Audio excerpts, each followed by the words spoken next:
Hello and welcome to Aztecs All In, the podcast that goes all in on San Diego State sports. I'm Louis Winter along with Todd Villalobos, two Aztec alums who often can't get enough of Aztec sports. Unless the Aztecs aren't doing great, then we don't really want to watch, right, Todd? Yeah, it's been real up and down with this basketball team so far this season. So, yeah, a lot of good, a little bad, and we're living on razor's edge now with the NCAA tournament. We are. I mean, the last few years, the Aztecs have always been pretty pretty comfortably, you know, and when they get to the Mountain West tournament, they don't really need to win it, and we know they're going to be in. Well, that's not really the case this year. The Aztecs lose to Colorado State, 68-63 on the road.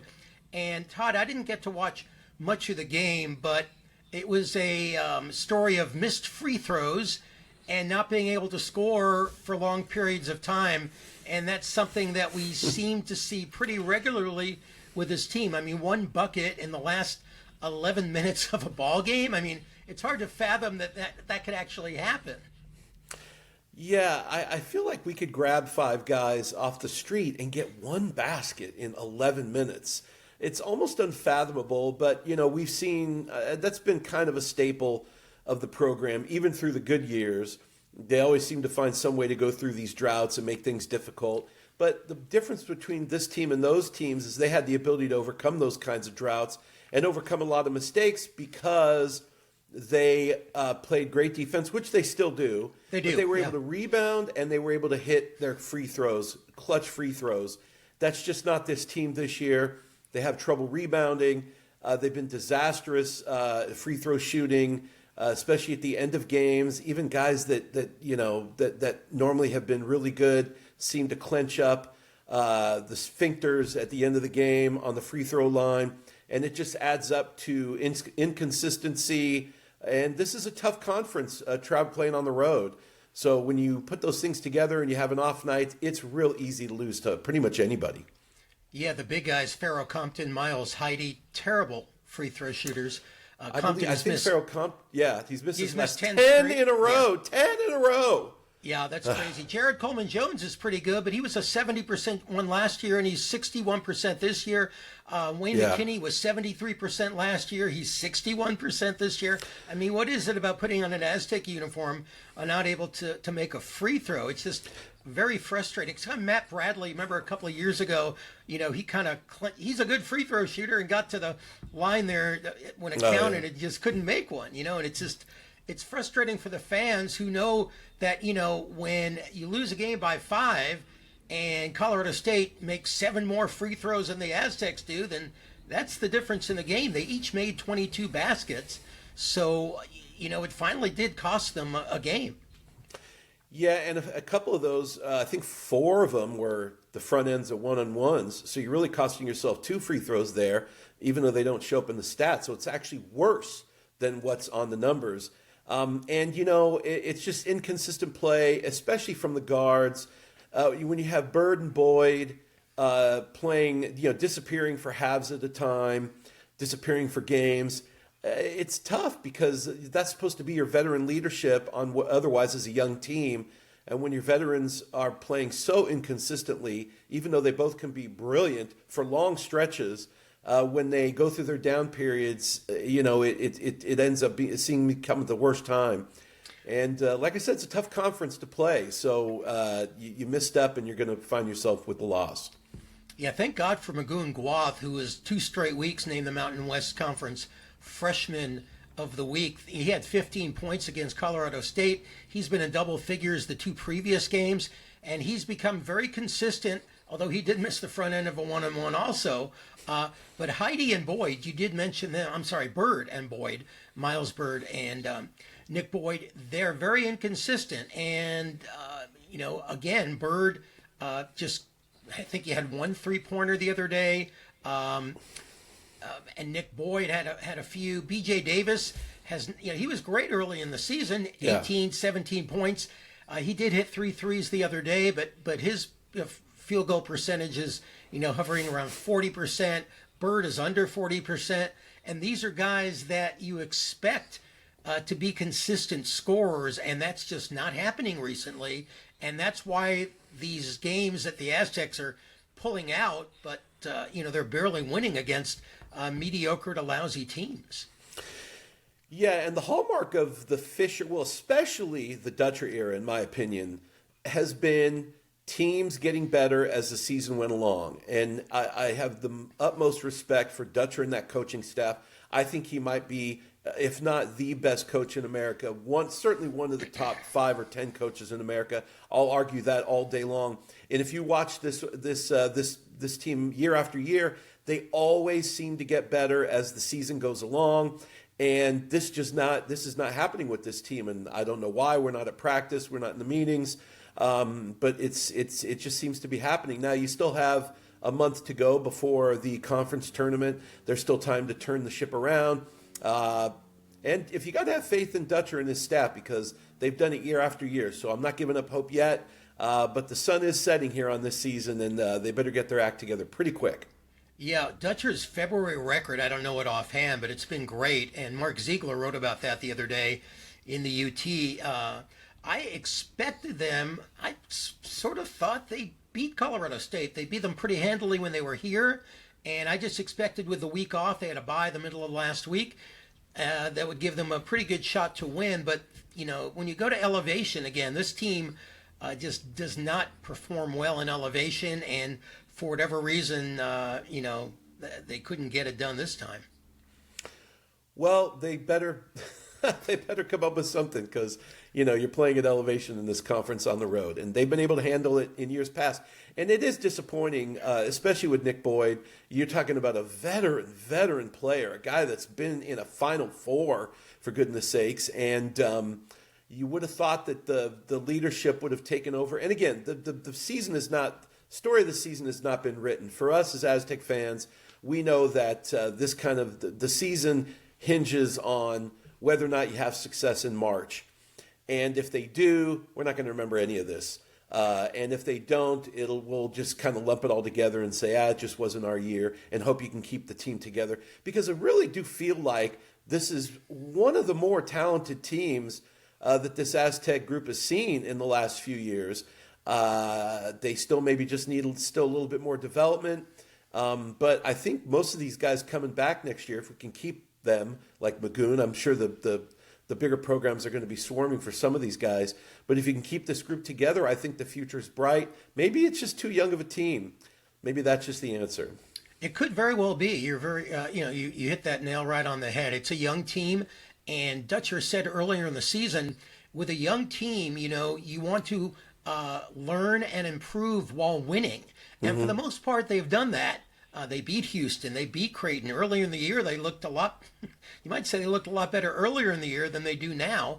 Now they're struggling to beat the San Jose's and the Wyomings and the Air Forces. And it just is hard to figure out as a fan. But you're right, it is a young team. And let's look at the good news. The Aztecs right now, well, they're in 5th place in the Mountain West with a record of 8-4. But the top 5 teams get that bye in the conference tournament. And they're pretty much guaranteed to be one of those 5 teams. So they won't have to play the Wednesday game, which is apparently, so that looks good. And they could now finish anywhere. I think it might be tough for them to win the conference because they're 3.5 out. But yeah, they could easily still finish in 2nd or 3rd place and in the conference. So, and they still play at Utah State, so that's a quad 1 opportunity there. And they get New Mexico, which looks really good this season. New Mexico kind of creamed the Aztecs in Albuquerque, but the Aztecs will get them here. I think the last game, one of the last home games of the season. So they still have a chance to move back up in the rankings. So the Aztecs currently 52 in the net, 49 in the KenPom. And ironically, the Aztecs beat UC San Diego. But right now, UC San Diego, after beating UC Irvine on the road the other day, they're now 49 in the net ranking. Now, it's not really apples to oranges. They play in the Big West. And it's going to be a lot tougher for UC San Diego to make the tournament than the Aztecs. But still, right now, UC San Diego is, you could argue, they're playing better than the Aztecs are. Yeah, I think currently they are. You're right, different competition, but that's an exciting team, man. We haven't gotten out to a game yet, but boy, one of the best, if not the best, three-point shooter in the country. Statistically speaking, one of the best defensive players in the country. They put on quite a show. So I would love to see both UC San Diego and the Aztecs in the NCAA tournament. Wouldn't that be something? We haven't had that. I think we've never had that, right? We've never had the two San Diego teams in the tournament at the same time. Yeah, I don't know if USD, when they went in a few times, that the Aztecs were in at the same time. I don't recall if they were. I don't think so. That would be pretty cool. Well, let's talk a little bit real quick how the Aztecs have a propensity for falling behind, but they come up with these crazy runs during the game. You remember against Air Force, they were down 12 in the first half. They went on a 40-4 run. Against Nevada up in Reno, they were down 12. They went on a 13-0 run. Against Air Force, I'm sorry, that was a 40-4 run. Against San Jose, they went on an 18-0 run late to win that game. It looked like they were going to lose. And then against Wyoming, they went on a 20-0 run. So these are crazy runs, and it shows just how talented this team is, Todd.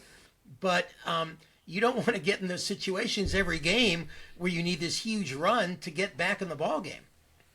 Yeah, they have made it difficult on themselves with the inconsistency, but it's made for some pretty exciting games that you didn't think were going to be exciting. Being down 21 at one point and coming back and winning. I mean, it's exciting to watch, I guess. If you're an Aztec fan, it's a little bit torturous. But in the end, when you pull out a win like that, you look back and you go, "Wow, that was an exciting game." When you don't, it just makes it more disappointing. But if they could sustain those time periods, they could sustain those runs and be more consistent, they would be a very dangerous team, not only in Vegas, but in the NCAA tournament. They may have to win their way in now. I think they're on the outs looking in now, especially if they lose another one, which you kind of got to expect that they will, the way they've been playing. So it looks as if for the first time in quite some time, they're going to have to win their way in Vegas.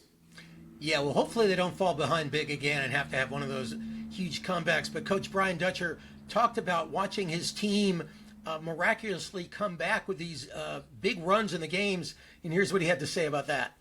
I don't know how many teams in the country go on an 18-0 run and follow it up the next game with a 20-0 run.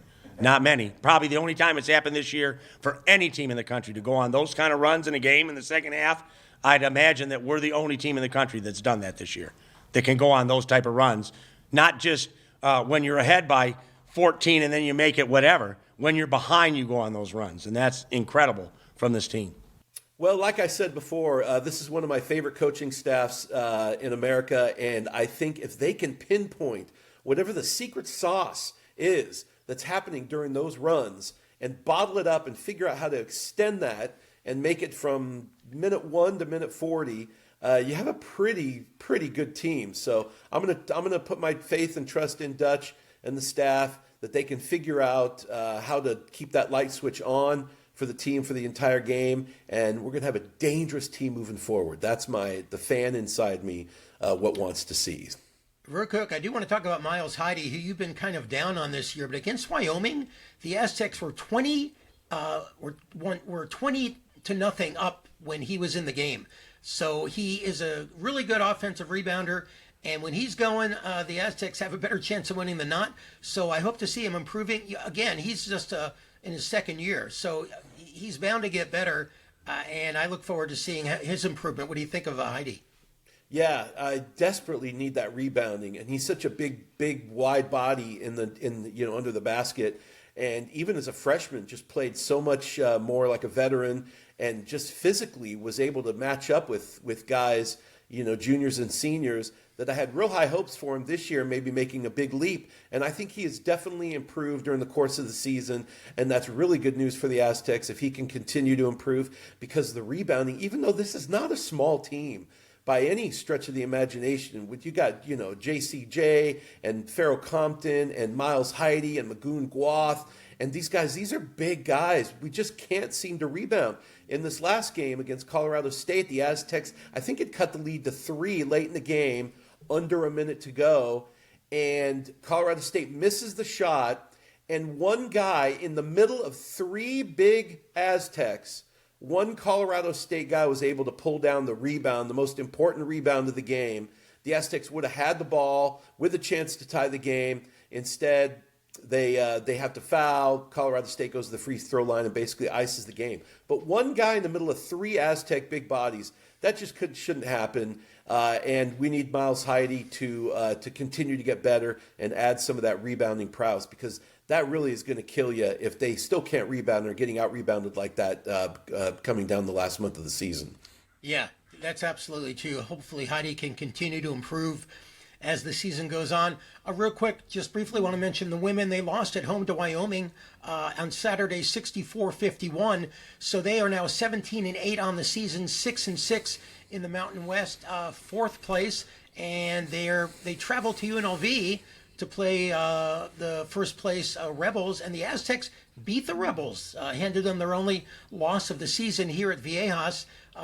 So we'll have to see how they do there, but the women are having a pretty successful season, all things considered. Yeah, and we are big fans of Kim Villalobos. No relation, no relation, but still big fans. Yeah, the women have been a real pleasure this year, and we may have to go check them out in Vegas when we're out there. Usually bypass those games, but they're really good this year, and it's good to see. Yeah, they made it to the finals last year, remember, against UNLV, and they ended up losing. So, all right.